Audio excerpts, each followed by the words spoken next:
Hello sa inyo lahat, good evening. Ngayon ulit ako nag-record ng video kapag ingay kasi pag umaga eh. Although from time to time may dumadaan pa rin sa gilid ng kalsada. But anyway, this video will be the last na i-upload ko for 2023. May mga items pa naman ako na naiwan dito. Pero sa tingin ko, mas okay kung sa 2024 ko na i-release, no? And may mga nakapila din, merong nagpapa-review ng kanilang personal keyboard, mechanical keyboard. Shoutout kay Leonard. No? Pahiramin ata tayo ng Razer, tsaka rock na keyboard. But since this is going to be the last video for 2023, pinagsabay-sabay ko na. Meron ditong tatlong item na bibigyan ko na kayo ng feedback, no? Pwede na rin review. Yan. The first item, yung ginagamit ko ngayon. So, kung pansin nyo, parang walang base. Alam ko lang kasi edit ko pa naman to. Pero, yung naka-clip sa akin ngayon is yung Boya mic. No? Hindi to yung high-end na mic nila. Sige, sabihin ko na yung price. So, nasa mga 1,200 to. Ayan. So, this is a wireless mic. Pakita ko sa inyo. Ayan. So, meron siyang foam. So, ito yung mic niya mismo. Focus ba? Yun. So, meron siyang noise cancelling. Pero, hindi ko na ginamit. Tama ba? Naka-blue. Kasi, kapag naka-green siya, naka-on yung noise cancelling. But anyway, at least makikita nyo na kung ano yung quality ng sound, no? By the way, siya, USB Type-C. So, meron siyang adapter, nakakonect siya ngayon sa phone ko. Tapos, as you can see, yung port niya is Type-C, no? So, pwede nyo siyang, pag i-charge nyo siya using USB Type-C na cable. Yan. So, kung yung mga device nyo is using, nyari, cellphone nyo, Type-C na yung gamit. So, hindi na hassle, no? Paiba-iba yung cord. Kasi, yung iba, micro USB pa yung nakalagay. So, iba-ibang cable yung dala mo. But, Type-C siya kaya convenient. Okay? So, comment down below kung kumusta sa inyo sa pandinig nyo yung sound ngayon. May sipon pa ako, so, medyo talagang iba yung quality. Pagpasensyaan nyo na. Hinahabol ko para hindi na ako mag-upload next week. So, comment down below kung okay sa inyo, kung okay na ba yung price niya na nasa around 1,200 para sa ganitong mic. And, pwede nyo pa namang i-edit, no? May post-processing pa naman na tinatawag na pwede nyo dagdagan ng bass, tapos, yung mga noise, no? Matatanggal. But, it's up to you kung anong software na yung gagamitin nyo na. Okay, so ito yung unang product. Boya mic, wireless mic. Nakalimutan ko na kung ano yung version, ano yung model, specific model. May nakalagay ba dito? Ang nakalagay is BY V2. So, BY version 2 TX. Ayun. Meron pang ibang variant, no, na mas mahal or mas mataas yung presyo. So, kinuha ko yung pinakamura nila. Para alam mo yun, at least kung di ka man satisfied sa quality, hindi masyadong masakit, no? Kaysa bibili ka nung mahal na mic, tapos hindi mo rin pala gusto. Pero, para sa akin, okay na to. Yun lang, maingay kasi may electric fan. Naka-on yung electric fan. Kanina, naka-off. Nagpapawisan ako. Ang pangit nung ang pangit nung quality na ng video. Ayan. So, inon ko na lang siya. So, may electric fan. Naka-off yung noise cancelling. This is the quality na maririnig nyo kapag nag-record kayo using this mic. Trinay ko kanina i-on yung noise cancelling niya. Titinis yung boses So, parang mahihirapan na ako mag-edit lalo nun kapag yun yung ginamit ko na sound. No? Pero pwede natin subukan. Wait lang Yan. So, as you can see, naging kulay green yung LED indicator. So, naka-on na yung noise cancelling. So, ito na yung sound quality niya na may noise cancelling. I don't know if rinig pa rin masyado yung electric fan, tapos yung mga naglalakad sa labas. You decide kung okay ba yung quality ng mic na to for the price of 1,200. Okay? Pero matagal ko na to nabili. Around a few months ago na. Hindi ko lang na-check ngayon kung magkano yung price niya sa Shopee and Lazada. Pero yung range niya, mga ganun lang. Siguro 1.5, 1.5, 1.4, 1.2. Yun. Okay. So, ito na yung gagamitin ko for the entire session natin. Close ko na muna yung noise cancelling. Ayan. Okay, for the second product,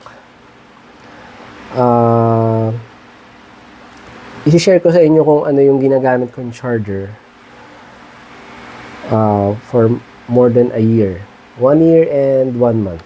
Ayan. Binili ko siya November 2022. Nung nasira yung yung charger ng Samsung na 25 watts. So nasira siya. Nag-try ako sa market ng ibang brand.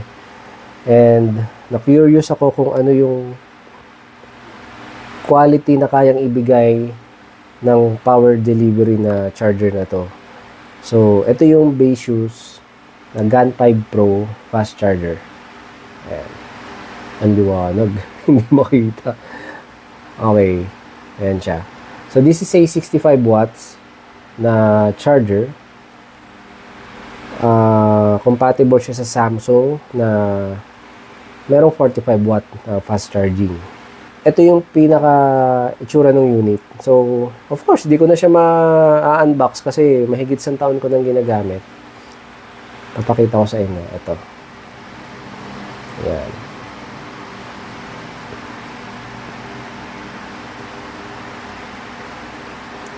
So, makikita nyo dito, meron siyang 3 slot. 2 Type-C, tapos 1 Type-A. Ayan. Tapos, meron siyang LED indicator. Ayan, ito. Umiilaw to kapag ginagamit nyo siya. Tapos, parang retractable or ayan, ito yung pinaka-plug niya. No? So, pwede nyo siyang i-conceal. Ayan. So, very portable. Medyo may kabigatan lang ng konti kumpara sa mga ibang charger na ginagamit natin. Pero sa quality niya, wala akong masabi. Ito yung marerecommend ko na charger.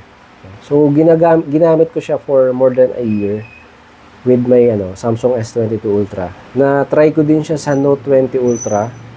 Na-try ko rin siya sa iPhone 8. Saan pa ba? Basta sa mga phone na meron ako, mabilis siya.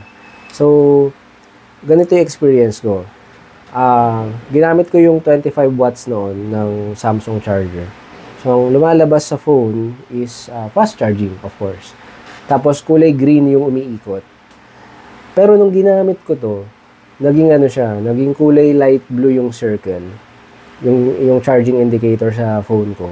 Tapos, ang nakalagay is super fast charging. So, I think, na-utilize niya yung 45 watts na capability ng phone. Kaya ganun kabilis yung pag-charge niya.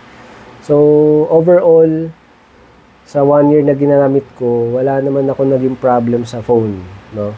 Na hindi naman, of course, may degradation yan kasi ginagamit mo from daily, no? Tapos, charge mo siya. Meron yon.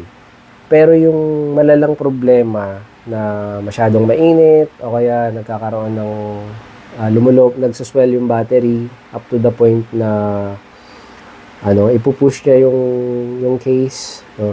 Wala akong ganung experience. Ang kagandahan pa dito, pwede itong sabay-sabay. So, 3 siya, no? 3.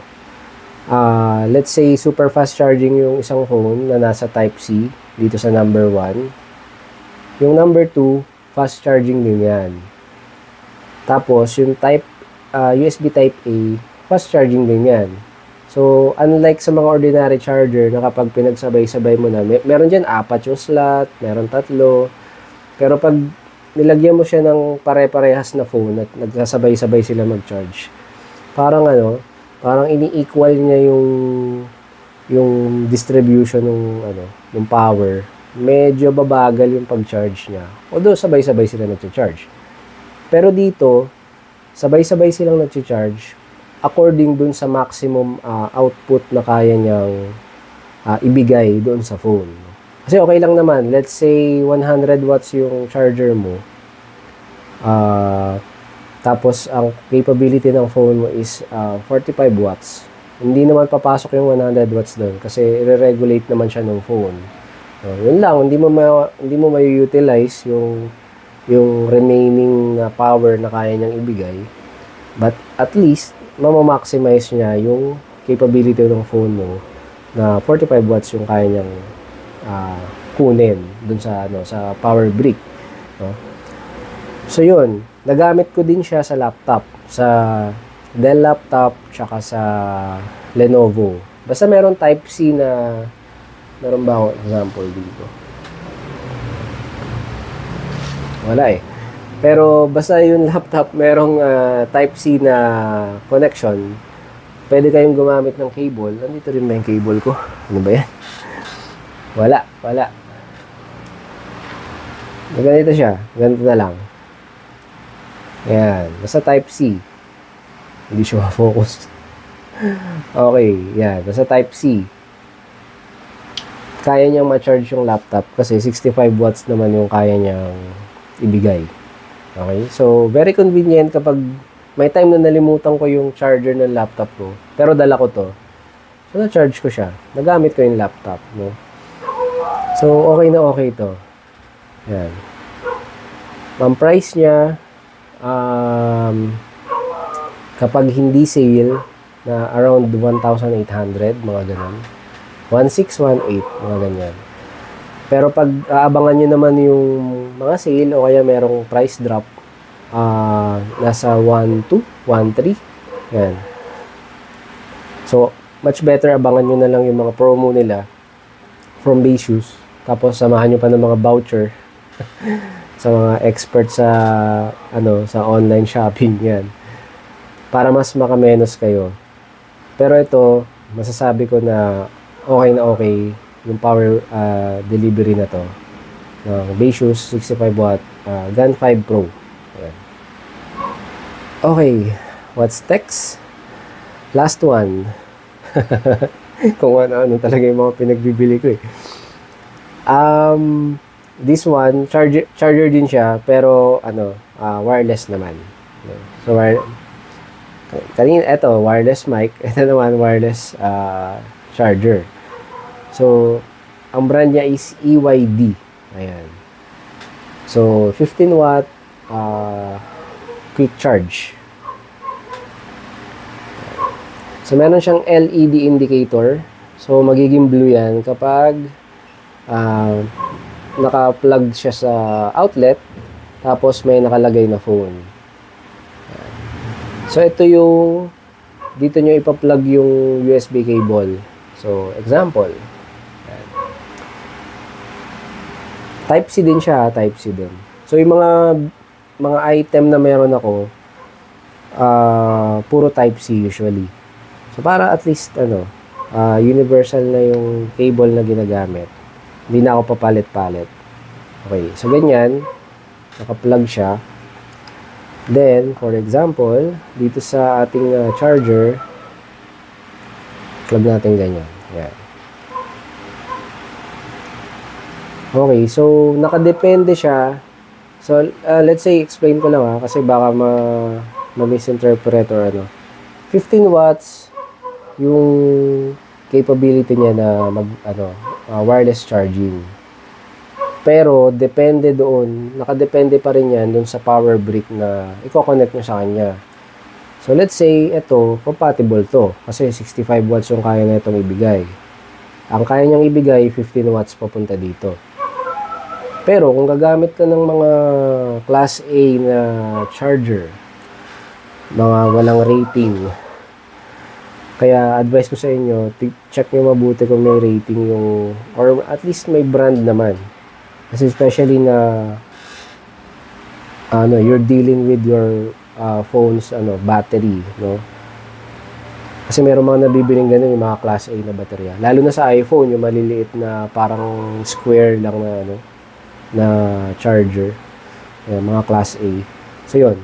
So 15 watts ang kaya niyang ibigay papunta dun sa phone. Wala yung iPhone ko dito eh. Wala, nasa kabilang kwarto. Okay. So yun. This one around, kano ba na nabili? Parang 800 ata. Oo. Or 1,000. Parang gano'n. 1,000 ata to. 1,000. Oops. Naglag. Okay.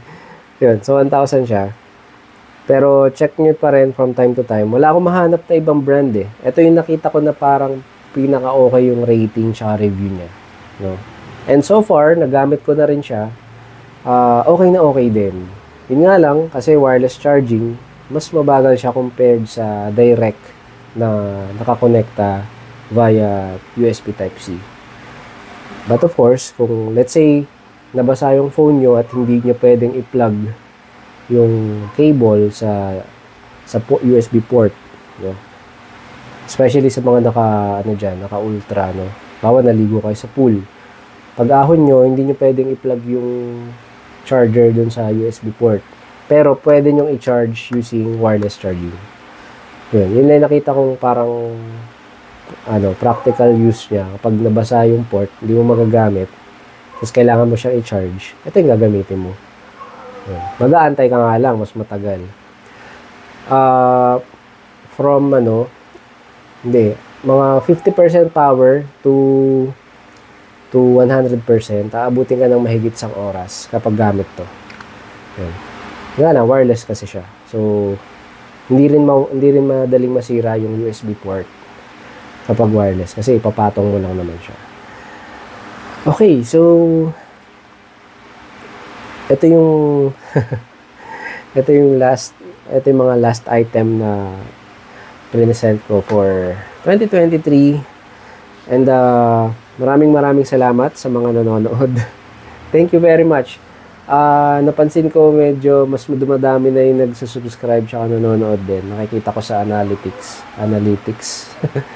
na nag-green yung yung dashboard. Thank you very much. Maraming salamat. What else? Meron akong reregaluhan ng 2 Besus 65 watts. Kita ba? Siya kita. Ayan.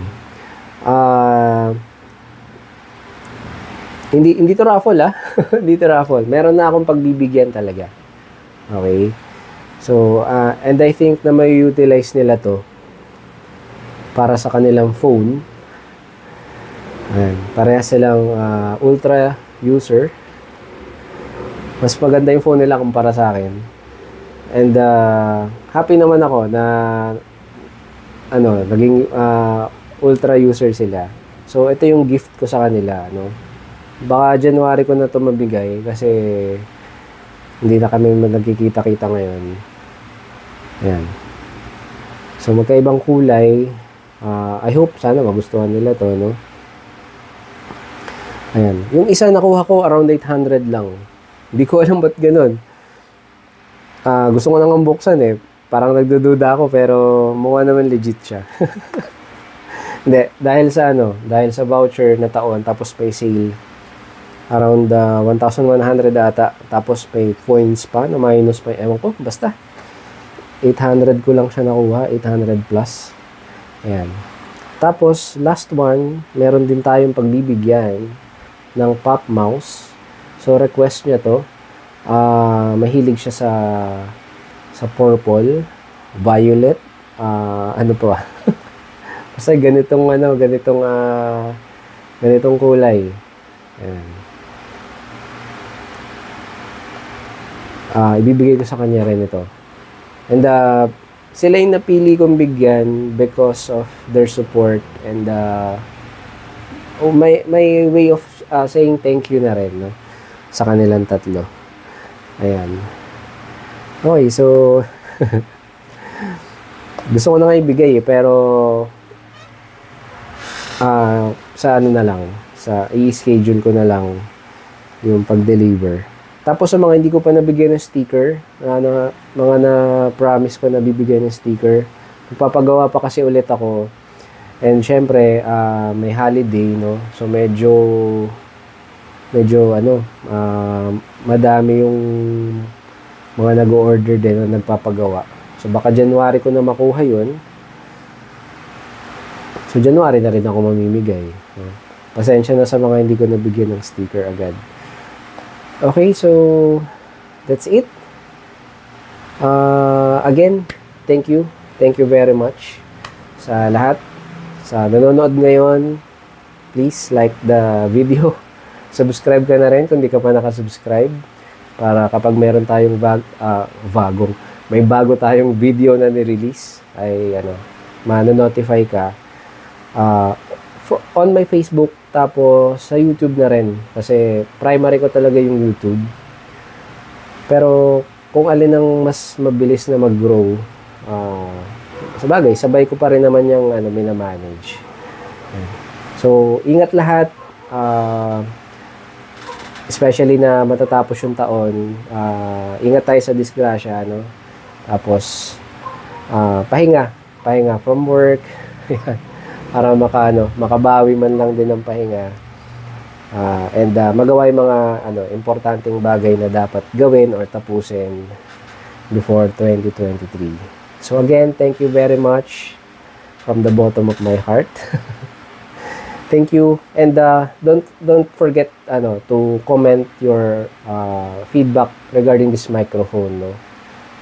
Kasi kung pangit yung microphone, baka pamigay ko na lang to. De, joke lang. Pwede rin, no? Share your thoughts tsaka yung comments nyo, and ma-appreciate ko yun. Alright, so see you again next year on 2024. Bye-bye.